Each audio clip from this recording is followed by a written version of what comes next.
Welcome back to Small Town Critics. My name is Mohammed Hashi, and I am with. TRIZLUCENT. Oh, my hay fever.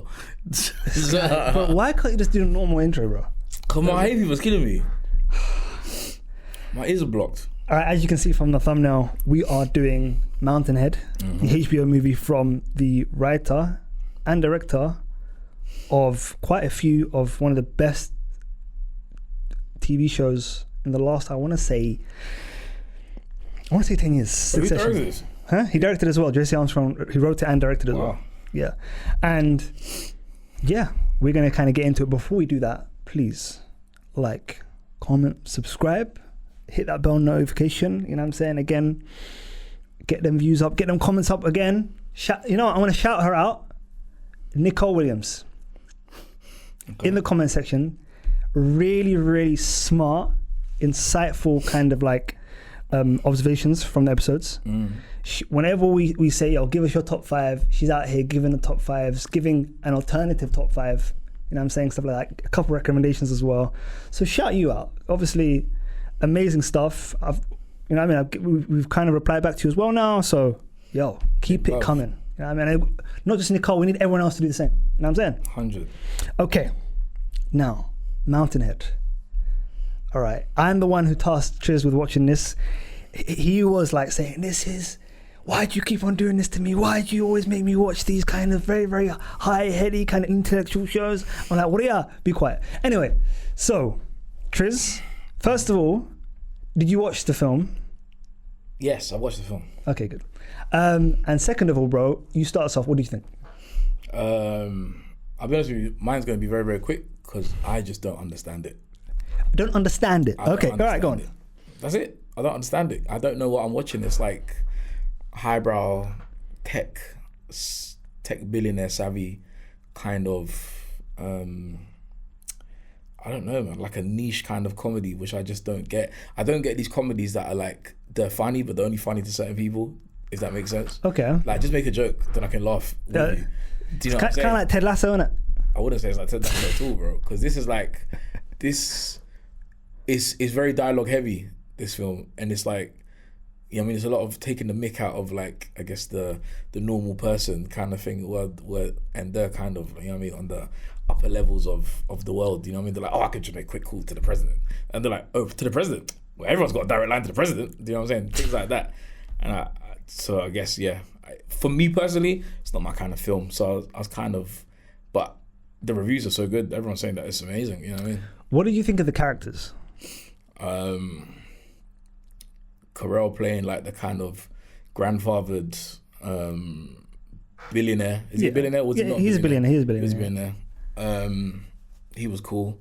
I liked Soups because I like that actor. I don't know his name, but I like him in general. And that's all I can say, bro. Schwartzman. That's all I think about, bro. This movie. So what about Rami Youssef as Jeff? He was cool, but he's just a cool actor in general. He's a cool actor, but he was kind of the billionaire with a conscience, so to speak. Oh, okay. Because like I said it again, bro.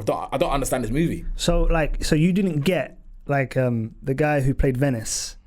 He was basically because I like the Elon Musk kind of like, you know what I mean? Nope. Standing. All this you stuff. You didn't get that. Didn't get it at all, bro. So I think my next question is, are you aware of kind of like Elon Musk's, what he's doing in American politics right now, all that kind of stuff? Are you aware of that generally? Like, you know what I mean? Stuff with like Trump and that. Yeah. Yeah, like they had the little run and stuff together. Yeah. And we're friends, now they're not friends anymore. But have you seen the way he's inserted himself in kind of social media? Like he's the owner of Twitter and all that kind of stuff. So did you not see the parallels? No. While watching? I didn't even realize that they were trying to even mimic that kind of stuff, like real world stuff. Really? Nah. Bro, I watched this and I was just like, I don't get it. Like it was a direct comp between like this guy, this freaking clown taking over Twitter, renaming it, you know what I mean, something dumb, then filling it with misinformation. Literally is exactly what Elon Musk did. Honestly, this is a film that's not made for me. And that's all it is. Interesting. Like, I watched it and I was just like, and then, you know, I don't want to go into the spoilers of it, but like I didn't even understand why they wanted to do this to Jeff. To Jeff. I didn't understand why. I didn't really get it. And then there's a part of dialogue where he's like with Steve Carell, he's just like, oh, he's like, I know I'm the next upcoming like billionaire kind of thing, but you're still daddy, you know what I mean? You're still the granddad. You're still the guy, that kind of thing. Because again, we'll get into spoilers. So essentially, these guys come to like this resort in Utah. You know what I mean? To kind of get away, have like a poker weekend kind of thing, essentially. Yeah. In the midst of like social and economic upheaval, where like everything is going wrong in the world because of this new app, because this app that Venice has, and he doesn't really care. He thinks it's funny. And I think what's great about this movie is it shows that these people are dorks, bro. You know what I mean? They are stupid. They're not cool. They know nothing. But due to circumstance, due to nepotism, due to, what do you call it, social and racial, what do you call it, biases, bro, they are where they are. You know what I'm saying? So I just find it so interesting because essentially people used to think that Elon Musk was a very smart, erudite, articulate guy. And we've found out this guy is just a freaking juice head, you know what I mean, just on loads of drugs, and is a very, very stupid and xenophobic human being, you know what I'm saying? You know what I mean? Shout out him. Anyway, yeah? So having a movie which is basically kind of like investigating this and kind of shedding a light on the reasons why something like this could even happen, I think first of all was a great idea. And for me, going into what I think of it, I enjoyed it. Do I think it's Jesse Armstrong's best work? No. I think Succession is still outstanding. And I think the issue with the film fundamentally is if we had 3 seasons to be with these characters, I think it would have been way better. To do this in a movie was a very, very difficult task because he has to essentially fully flesh them out. And Jesse Armstrong's brand of humor is something which you need to kind of like live with, in my opinion, kind of thing. Because he's only really ever done television, never really done movies. Succession, what else? Peep Show. Have you watched Peep Show? Nope. Fresh Meat? Nope. Okay, so these are loads of great British comedies that have done really, really well. I know Peep Show's British though. You know what I'm saying? So he's just been doing loads of those kind of things. And he's an outstanding writer, no doubt, because he made 4 seasons of like one of the best TV shows ever, bro. But for me, like some of the characters were essentially very, very one note. I did like the fact that Schwartzman's character of Soup was essentially someone who was a cajillion millionaire, but he felt some kind of hubris and felt left out because he wasn't a billionaire. You know what I'm saying? He's I don't think I'll ever get my billion. You know what I mean? Kind of thing at the end, all that kind of, which is very, very funny. Like them on the mountain. You know what I'm saying? And they're writing their kind of like their net worth on their chest and stuff like that. It was just very, very, very funny. And him, right? I'm slowly just 500 and something million. You know what I mean? Let me just write the M. You know what I mean? Kind of thing. And he's ashamed of the fact that he's not a billionaire like his friends. I know. Which is, even the bit when he was like talking about the house, he was like, "Oh, this was such a bad investment. Like getting this house, like you know what I mean? I don't know if he said he could barely afford it, but he said something like as if it was like too expensive for him to own that kind of thing. But I don't know. I honestly, like, I'm sure to some people like yourself and some people that like the highbrow kind of comedies. No, but do you not see like the real world kind of aspects and why it's funny? Like obviously, come on, bro. Like the fact that this guy's a millionaire and he's jealous of the 3 billionaires. That's not funny. You know I mean, it is funny, but it wasn't funny how it was being like said. Like I didn't find, and the thing is, I mean, I don't really know the other guy, the one that played, what was his name, Vince or something? Venice. I don't know that actor. Oh, so that actor, he was in Saturday Night. Yeah. As he played Chevy Chase. Okay. He was really good in that, and I think he's someone you're gonna see a lot of Triz. All the other actors I know in their own right are funny. Do you know what I'm saying? I've seen them in funny things. And for this one, I just didn't, bro. This movie, I just didn't get. Like, I was watching it and I was like, I don't get it. There's nothing making me laugh. Nothing is making me. What about how preposterous? And this is obviously the main. He's talking about the comedy. This is the main spoiler, bro. They decided this guy is not going to give this guy a tech for them to be able to rule quite literally rule the world, bro. Yeah. They were literally. There's a scene where Jason Schwartzman's character Soup is in the cinema room talking to Argentina about a potential coup. Yeah. Do you know how freaking stupid and dumb and funny that is, bro? I was freaking so silly, bro. It was silly, but it wasn't funny.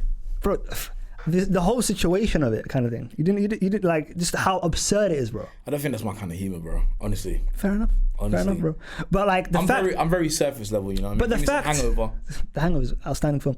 But like the fact that, and by the way, this is by no means anywhere close to Hangover. Let me just make that abundantly clear, kind of thing.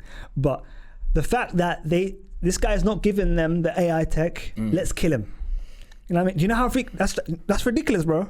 And then all the ways that they tried to kill him, like, oh, we're gonna push him off the thing first, and then like, that was freaking so stupid and dumb. And then the thing where he's in bed and the bowling boy and suffocating him and stuff like that, bro, and he's sleeping underneath, bro. So tell me about the ending, because I didn't finish it. You didn't finish it? Nope.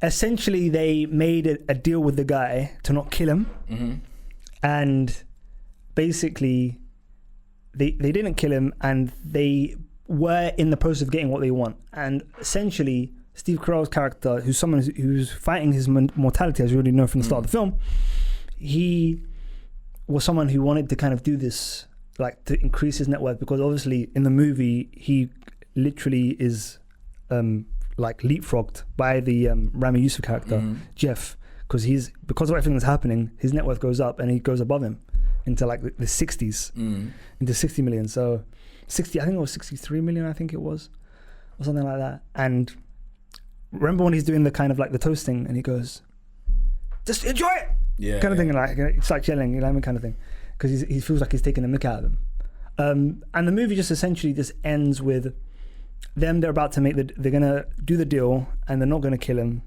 and it just kind of ends with that. And I wasn't really happy with the end because I don't feel like it was kind of like the bow was, you know what I mean? The bow wasn't tied, so to speak. I like this film. For me personally, I would never watch this film ever again, or I won't even finish it. Put it that way, actually. I haven't even finished it. But this film just not for me. Steve Carell, not his best work personally. But I do get it. If you are into like the political things that are going on, all that kind of stuff, and you can draw those comparisons, I think you can enjoy it a lot more. I disagree, because I think it was so. It's not like they're not making it difficult for you to understand. I know, and you don't necessarily have to like be someone who's into politics or anything like that at all, bro.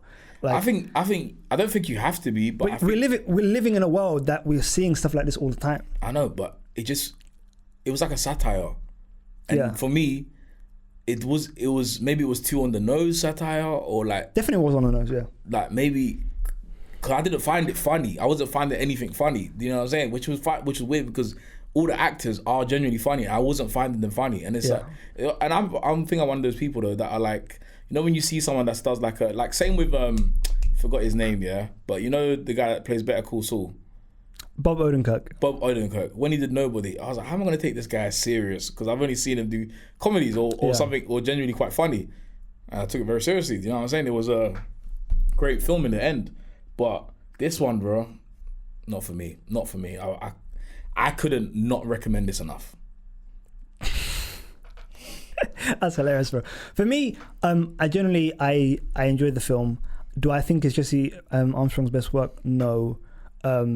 Did I like the ending? No. I thought they could have done way more with it, kind of thing. But I was entertained. I found it just so absurd, and obviously the comedy, because of that, like really kind of sustained the kind of runtime for me. Again, not a long film, innit? It's like an hour 40, innit? Yeah, it's not long. It's an hour 40. So it was very in and out kind of thing, one location. And it was just more the ending wasn't for me. And just the way kind of certain things escalated. Like, take away the comedy was a bit like beyond kind of suspension of disbelief. But it's interesting. I'll definitely recommend people watch it, because it's such a great kind of like testament to our times right now, man. And it just shows you just how absurd the times we're living in right now, bro. You know what I mean? We've got a reality TV star as the leader of the free world. People forget that, by the way. This guy's reality TV. He doesn't know nothing, bro. No experience in politics at all. You know what I mean? We've got a guy who's literally just on, you know what I mean, ketamine and all this kind of crazy concoction and cocktail of drugs. Basically part of the, you know what I mean, American establishment, even though he's not American himself. So again, if you can't see those things, and again, here's ways. Yeah. Anyways, my score 3 out of 10. 3 out of 10, yeah? Okay. I will give this a 6 out of 10.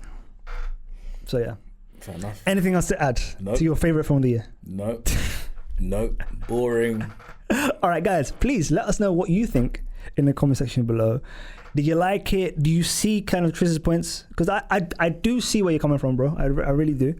I appreciate that. You know what I mean? And because again, there's things which I hate that everyone loves, like this Ted Lasso phenomenon. You know what I mean? There's like this weird, you know what I mean, show that's taking the mick out of the If you like sport I love. ball and you don't like Ted Lasso, I'm confused. No, I love football, and it's not a representation of the football I love, bro. Oh, you know you're what I'm talking saying? about American football. No. You know what I'm saying? Like, bro, give me some footballers' wives. How about that? Because Americans love it. Americans love it because like they think that's football, man. You know what I mean? It's an audience surrogate. Is Jason Sudeikis' character? Even though I love Jason Sudeikis and Hannah Waddington, I love her as well. You know what I'm saying? I love her in everything else that isn't Ted Lasso. You know what I'm saying? Mission Impossible. Oh, she was great in Mission Impossible. Don't even say one bad word about her in that. You know what I'm saying? But the guy who I can't stand is the guy that's plays the Roy Keane character. Yeah. You know what I mean? Wherever he is, nah. Hercules. He's Hercules. Yeah. Yuck. In the MCU, innit? Oh shit! Spoiler for Full of Thunder. Who cares, man, about that film? Yes. Anyway, guys, let us know what you think in the comment section below. And yeah, come on, subscribe, hit that like button as well. You know what I mean? Just help us out. And of course, our social media handles are in the description down below. And we will see you in the next one. Peace.